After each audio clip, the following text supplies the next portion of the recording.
All right, so in this video, we're going to talk about how to close deals with a potential client.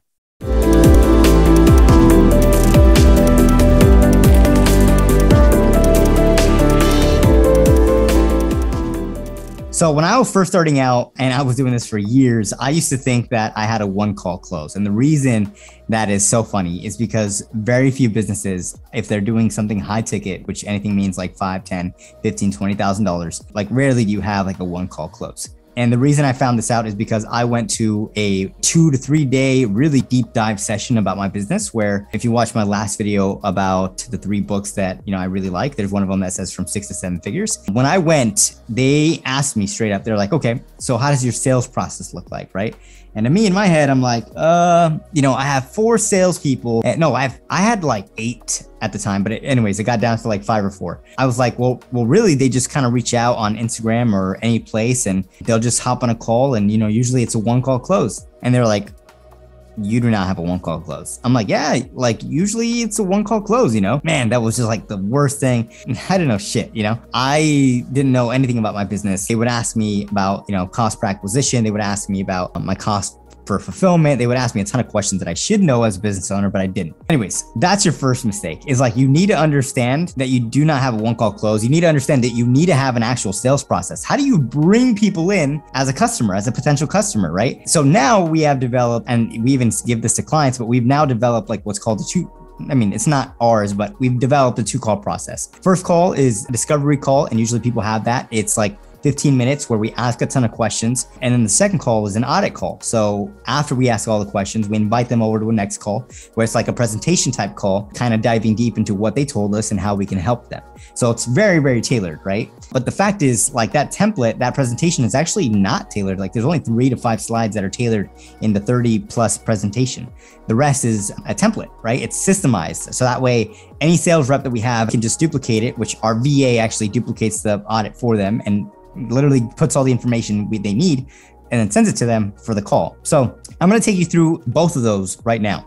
The DC call is usually a discovery call. When you first hop on a call with someone, chances are you know nothing about their business. You know nothing about them. You can do some research, but you really don't know anything. So I'm going to pull it up actually right now on my screen so I can take a look.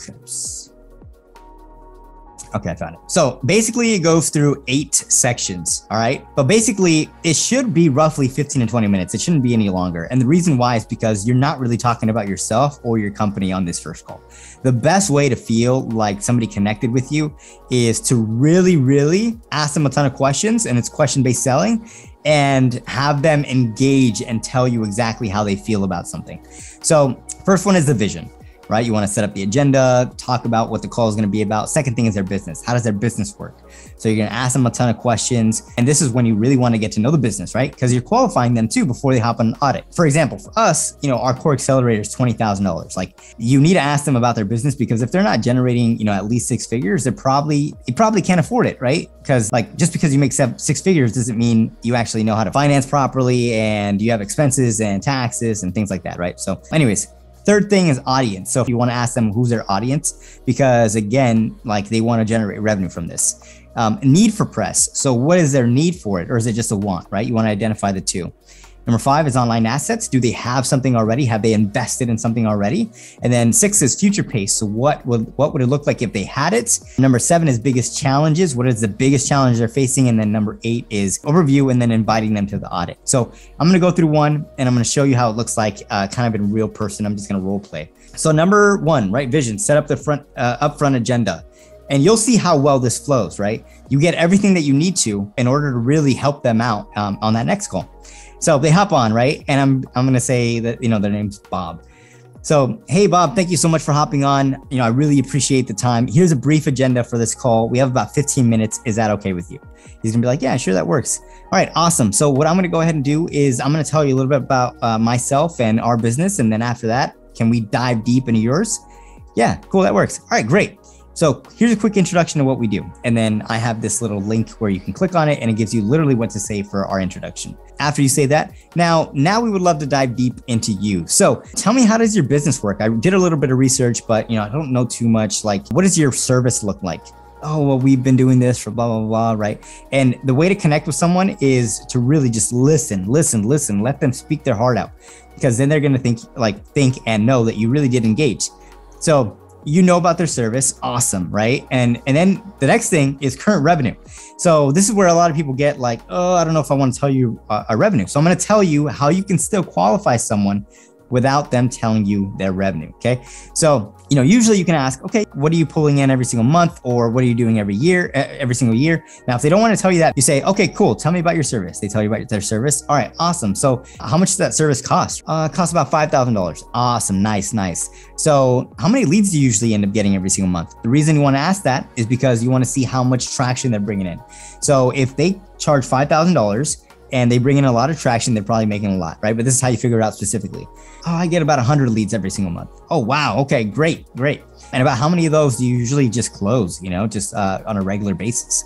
I close, anywhere from I close about 10 every single month. Oh, great. That's amazing. So $5,000 times 10 is $50,000.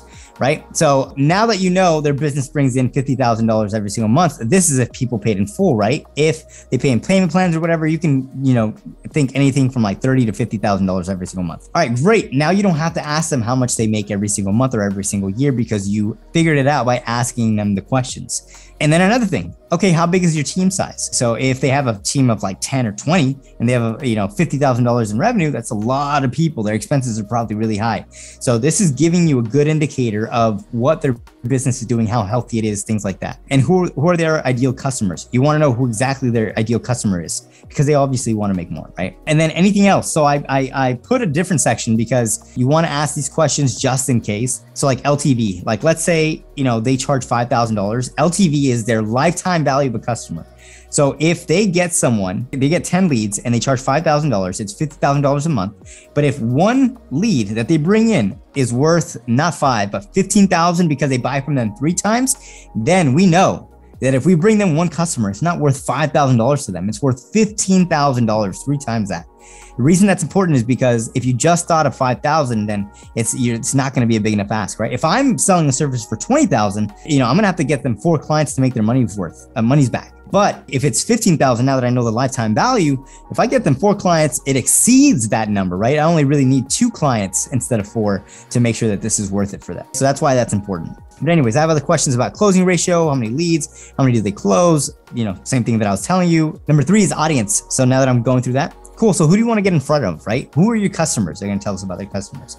Our customers, Bob, he likes to do this, he likes to do that. Awesome. Now, what's your need for it? Like, why do you need this? And usually if you hop on a call, they're going to tell you, well, it's because, my business hasn't been doing so well. I'm not seen as an authority online, things like that. But there's differences. There's differences between wants and their pains. You have to talk about their pain, because wants are great and all, but, there's always 5 levels deeper. So for example, for press, they want more authority. They want more, personal branding. They want to be able to speak. They want more partnerships. But really their pain is that whenever they're trying to close a deal, they have to really show them social proof, because they just don't believe, customers don't believe in that service or product or things like that. Like, for example, one of the solutions that PR does for our clients is it really just eliminates the need to be able to trust them. Because a lot of, personal brands out there that you know of, they don't really have to sell to anybody. The reason why is because their personal brand did that a long time ago, right? So understanding that's a pain, right? So they want to be able to close more deals. They want to be able to reach more of their target audience. Their competitor is bigger and has a bigger brand, and because of that can bring more deals, right? The life for the bigger person, the influencer, is a lot easier. And that's what we want to convey to that person. So for the need, you really want to figure out what the actual need is, not what the perceived want is, okay?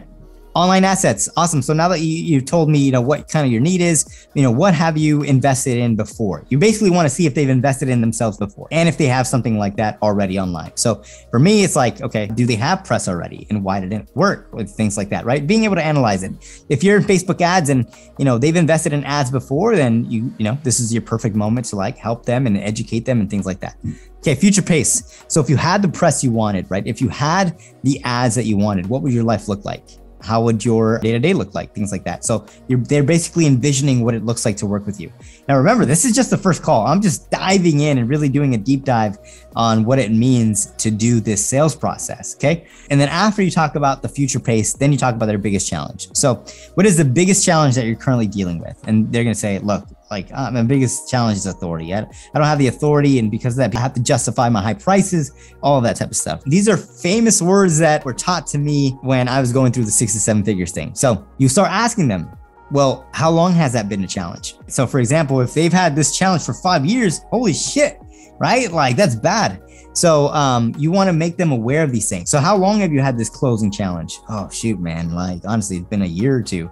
Oh man. And then you tell them like, what is that costing you? Like I've learned this the hard way. When I used to believe things about myself that were limiting beliefs, my coaches wouldn't even try to lift me up. They'd say, well, what is that costing you? And you start to think like, oh crap, like that mindset is literally costing me what I could be, my potential. But anyways, you want to try to understand the pain's cost, because there is a cost. Their pain is expensive, and that's what you want to make clear. And that's why this is the last thing you talk about. And why is growth important to you? Why now? And then make sure you just drive enough pain in this area if you can help. And then transition. Well, how can you help? Well, and then this is when you go to number 8. Well, we can help you out, and I'm pretty sure we can, but we'd like to do an audit. So there's a reason why we asked you a ton of questions on this call, and you have it recorded, by the way. It's, we have companies do this audit for like $300. And the reason why is because it's a good audit. This audit is free, but it really goes over the strengths, weaknesses, and things like that. And honestly, I'm not going to sell you anything. I'm just going to let you know how we can help. And if you decide to, we will invite you to join us and enroll in our process. If not, no worries. There's no pressure. Is that okay? And then yes, you always want to ask them, is it okay, right? Because people have barriers. That's why you want to set up the agenda up front, because they're going to think, oh, fuck, he's going to try to sell me. You can let them know, look, I'm just going to ask you a ton of questions. I'm not going to sell you on this call whatsoever. So their guard goes down. Same thing on the next call. On the next call, when you set up the agenda, you're going to be like, look, at the end of this call, I am going to make an invitation for you to enroll. But during this presentation, I'm actually going to show you exactly why. So, but no pressure. I'm not here to, blah, blah, blah. Okay. But anyways, that's the first call. Now, I took a long time, but it should roughly take about 20 minutes. And what that's going to do is that's going to get your client, your potential client, to really just dive deep and be like, man, this guy really understands me, or this girl, this business really understands me. And because of that, I want to move forward with the audit. All right, boom. Next. After that, you schedule, and I learned this from Pat Bennett from the same thing, from 6 to 7 figures. Time kills all deals. Okay, keep that in mind, because when someone schedules an audit for 30 days later, you can bet your ass that they're going to forget.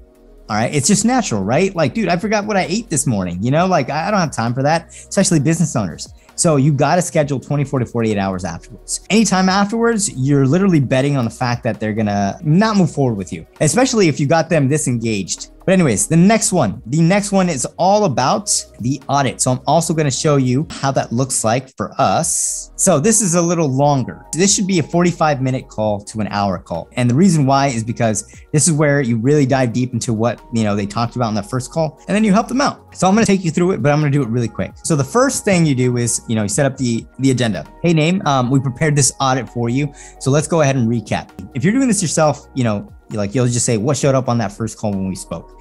But I have salespeople that do these calls. So they'll say like, what showed up on the first call with so-and-so, or what showed up on the first call when I took that, right? Whatever. So you recap. So what showed up for you on that first call? So then boom, you're getting them to remember about that first call and bring back what they first talked about. Okay, great. So let's talk about your goals. This is what you were talking to me about in that first call. Is this still correct? Yes. Okay. Your challenges. Is this still correct? Yes. Your current plan, because reality check, people have a plan whether they're going to hire you or not. Is this still your current plan? Yes. Okay, great. So now I want to take you through our framework. Now, why do you need a framework? Because if you're selling something high ticket, people are going to believe in a method first, and then they're going to find someone that can implement that method. So you first have to develop a framework that obviously works, is systemized, is repeatable, has a proven track record. And then they're going to find that person. And guess what? At the end of the audit, it's going to be you, but they have to believe in that framework first. Okay, this is our framework, and we do this for everybody in our ecosystem. So number 1 is presence. Do you have a clear online presence? Why does that matter? Because when people research, like what's the first thing that when somebody does before they buy into you? They research, right? So the first thing they're going to do is check about you.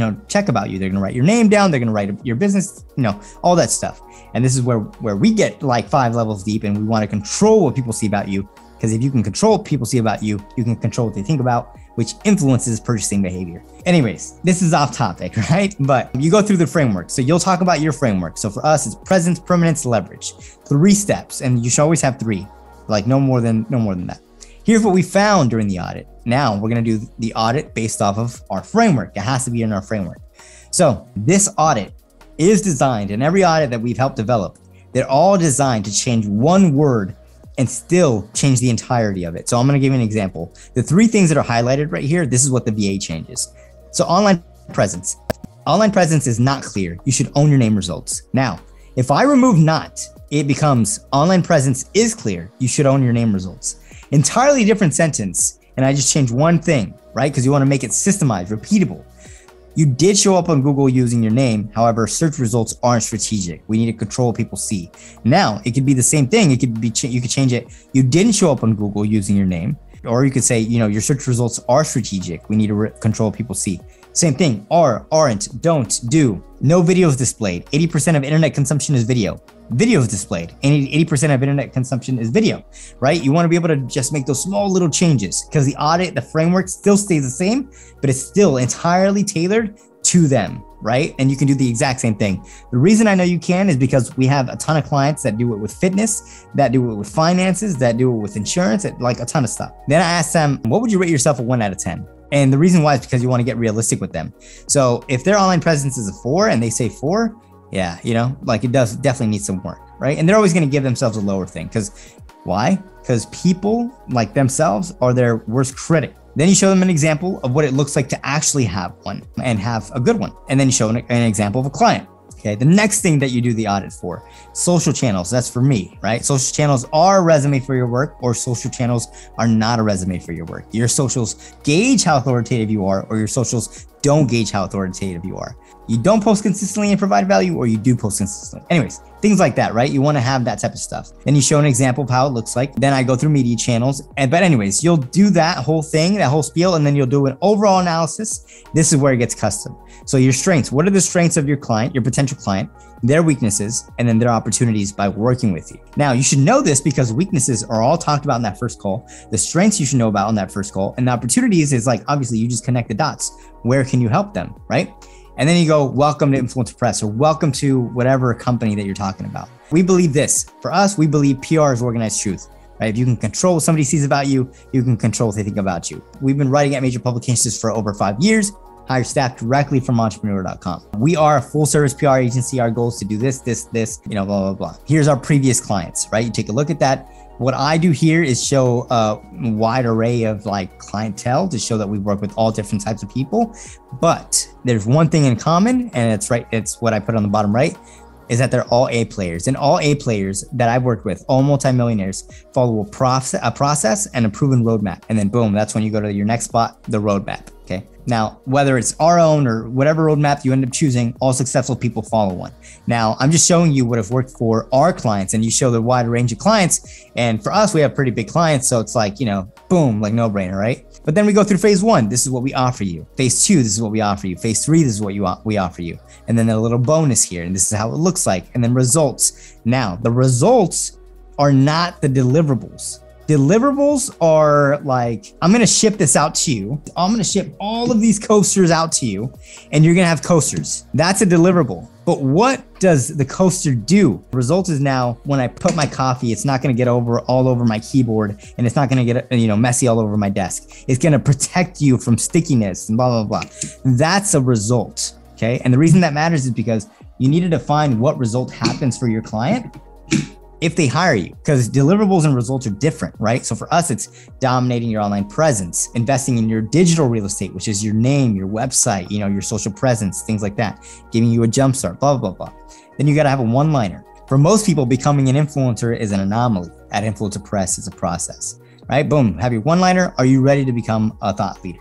Yes, here's a bonus. And then here's our guarantee. So I'm not going to show you the guarantee part, but we have a performance guarantee.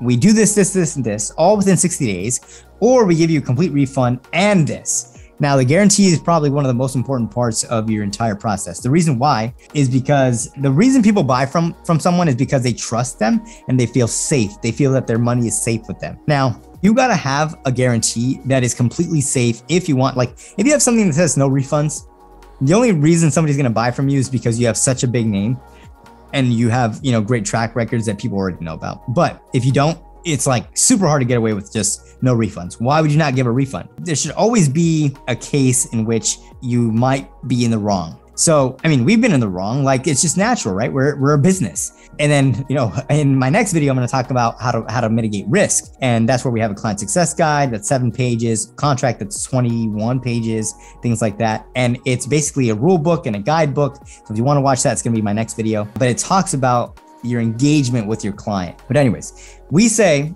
we'll give you all of this within 60 days, which is not even, they can request a refund within 60 days, even though our thing is a 90-day process. Or we'll give you a complete refund and an extra $2,000 for wasting your time. Now, $2,000 is a pretty penny, right? And the reason we want to give that back, because you got to remember, as a business owner, if you refund them money, not only have you spent on, whatever items you have to deliver to them, but you're also giving them an extra $2,000 out of pocket. Now, what that does is that keeps the business owner, it keeps you from wanting to ever do that, right? And what happens there, it keeps you accountable. I believe in accountability. There's nothing wrong with accountability, but you need it on both ends, on your end and on the client's end. And that's why in that next video, I talk about the client success guide, mitigating risk and things like that, because I'm a big believer in accountability. Now, that guarantee should be incredibly solid, but you should only guarantee what you can guarantee. You should not guarantee things that are out of your control. That's my number one biggest thing, because you don't want to leave it up to something that is not in your control. Now, if it is in your control and you fail, you should deserve to, give a refund, because it's something that you can do, you should do, it's expected. That's going to be the big seller. And then you go for the price. Okay. And then usually what I do is this.